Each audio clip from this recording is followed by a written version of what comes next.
Assalamu alaikum. This is Pratusha Borba welcoming you all to the English news from Btv Chattogram. Let's begin with the headlines. BNP Chairperson's Begum Khaleda leaving Dhaka for London tonight for advanced treatment.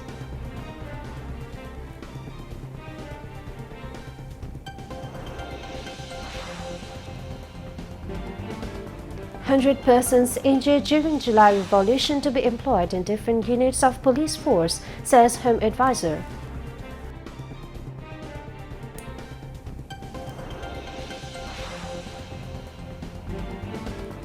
Campaign of anti-discrimination student movement at Jatiyo Nagarik Committee underway for second day for reflecting people's aspiration in July uprising proclamation.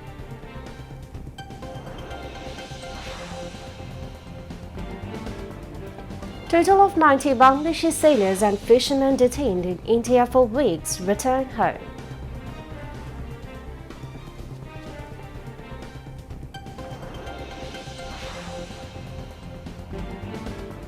Devastating earthquake in China's remote Tibet regions kills at least 95 and collapses many buildings.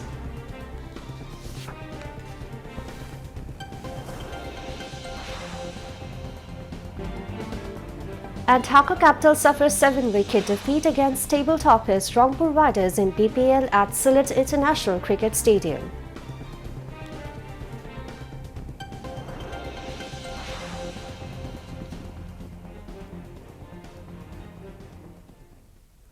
Viewers, those were the headlines, and moving on to the details. BNP Chairperson Begum Khaleda is leaving Dhaka for London tonight for advanced treatment. The former Prime Minister will leave Hazrat Shahjalan International Airport at 10 by an air ambulance sent by Qatar's Emir. On this occasion, additional security measures have been taken at the airport.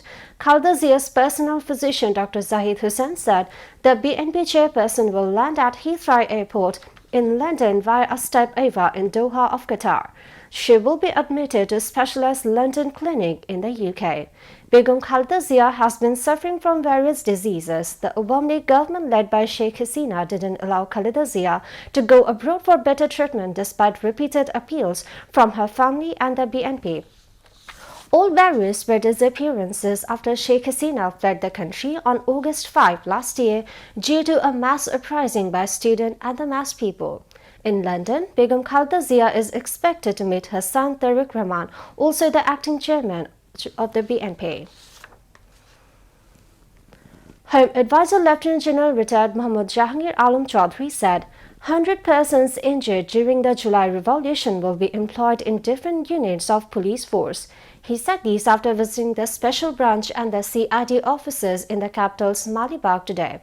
The advisor said the initiative to appoint retired personnel of different forces to mitigate traffic congestion in the capital is underway. Inspector General of Police Baharul Alam and senior police officials were present at that time. Responding to a query on disbanding RAB, the Home Advisor said the ministry is yet to get the report of the Reform Commission. Jahangir Alam Chaudhry said process is underway to bring back the money siphoned off during the regime of the Awami League. The CID has been asked to submit reports on the laundered money, he added. The countrywide campaign of the anti-discrimination student movement and Jatiyo Nagarik Committee is underway for the second day to listen to what people want so that their hopes and aspirations are reflected in the proclamation of July uprising. Leaders of both organizations will conduct the campaign till 11th of January. As part of the campaign, they will distribute leaflets, hold rallies, and engage with people from all segments of the society. A high-level delegation of the Anti-Discrimination Employees Unity Forum visited the Burn and Plastic Surgery Department of the Dhaka Medical College Hospital to inquire the health conditions of the injured of anti-discrimination student movement. The delegation included retired Assistant Senior Secretary Muhammad Akhtar Zaman Talukdar, Muhammad Faridul Islam, Muhammad Ali, Muhammad Ihsanul Haq, Dr. Muhammad Zahidul Islam, retired Joint Secretary Muhammad Shafiullah, Muhammad Muqbul Hussain, retired Deputy Secretary Muhammad Tajul Islam, Muhammad Abdullah Al Mamun, Dr. Abu Bakr, Muhammad Qiyas Uddin Mughal, and Muhammad Munir Zaman. Dhaka Medical College Hospital Director Brigadier General Mohammad Asaduzzaman and Burn and Plastic Surgery Department Chief Dr. Bidhan Sarkar were also present during the visit. Members of the delegation inquired about the treatment of the injured and assured them to take all possible measures in the treatment. The Injured in July movement expressed their satisfaction with the government's initiative in their treatment. A total of 90 Bangladeshi sailors and fishermen detained in India for weeks returned home last night. They were brought to the Bangladesh Coast Guard jetty in Pothinga and handed over to their families this morning. The Indian authorities handed over the 90 individuals to the Bangladesh Coast Guard Sunday afternoon during a prison exchange program at the Bangladesh-India maritime boundary line as part of a bilateral agreement between the two countries. In return, Bangladesh handed over 6 Indian fishing trawlers along with 95 Indian fishermen who have been detained since October. Among the 90 returnees, 78 were on board 2 Bangladeshi fishing trawlers FB Lida 2 and FB Meghna 5, which were detained by the Indian Coast Guard on December 9. The remaining 12 were rescued by the Indian Coast Guard on September 12 last year after their fishing boat sank at the sea. A Coast Guard patrol boat escorted the 2 fishing trawlers from Khaleda to Chattogram last night. Now, international news.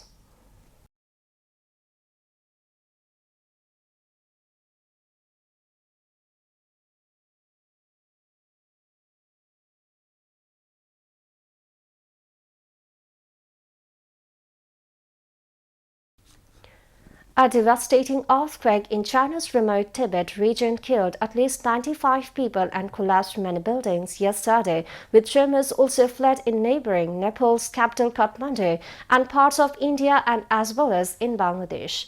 Videos published by China's state broadcaster CCTV showed houses destroyed with walls torn apart.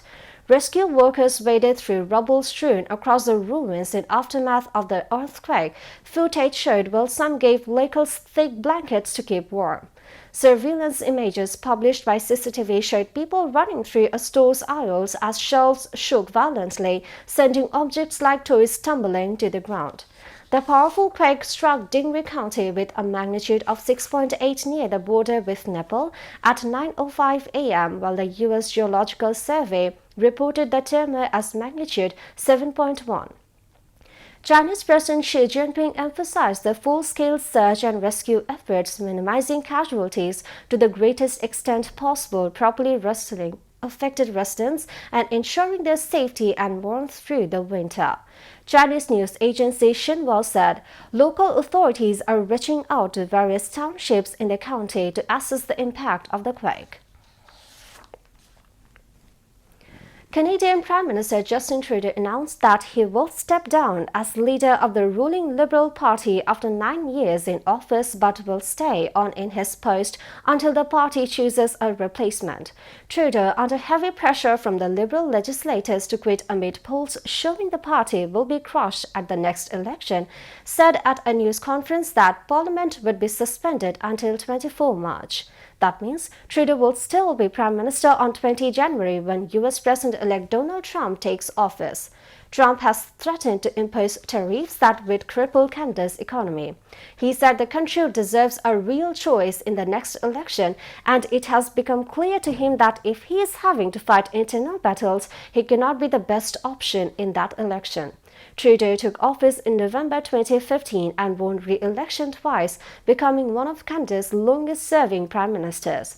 Parliament was due to resume on 27 January and opposition parties has vowed to bring down the government as soon as they could, most likely at the end of the March. But if Parliament does not return until 24 March, the earliest they could present a non-conference motion would be same time in May. Ukrainian President Volodymyr Zelensky has claimed Russia has suffered heavy losses in 5 months of fighting Ukrainian forces in its Kursk region, with nearly 15,000 of Vladimir Putin's troops killed.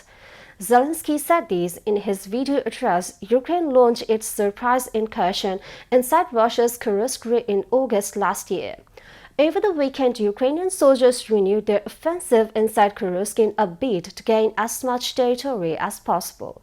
Kyiv has not yet acknowledged the attack, but a senior Ukrainian official said Russia was getting what it deserves there. According to Ukrainian General Staff, Russia launched nearly 100 attacks in the Kursk region in the last 24 hours in a bid to reverse Kyiv's recent gains. Now, sports news.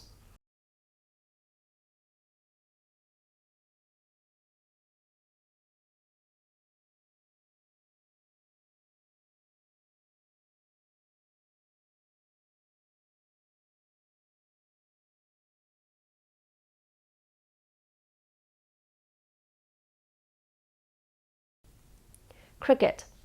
Dhaka Capitals suffered their fourth loss in 4 matches in the Bangladesh Premier League T20 with a 7-wicket defeat against table-toppers Rangpur Riders in Sylhet. The capital side were bowled out for 111 in 16.3 overs, the lowest score in this edition of BPL after being put into bat. Roy 18, Habibur Rahman Sohan 14, Tanzid Hassan 20, Musaddiq 12 and Alauddin Babu 16 were the only batters to get into the double digits. Speedster Nahid Rana took 3 wickets while Pakistani recruits Khushdil Shah and Aqil Javed took 2 wickets each for Nurul Hassan Sohan-led side. Alex Hales continued to shine with an innings-high 44 as Rangpur chased down the target in 13.2 overs, losing only 3 wickets in the process.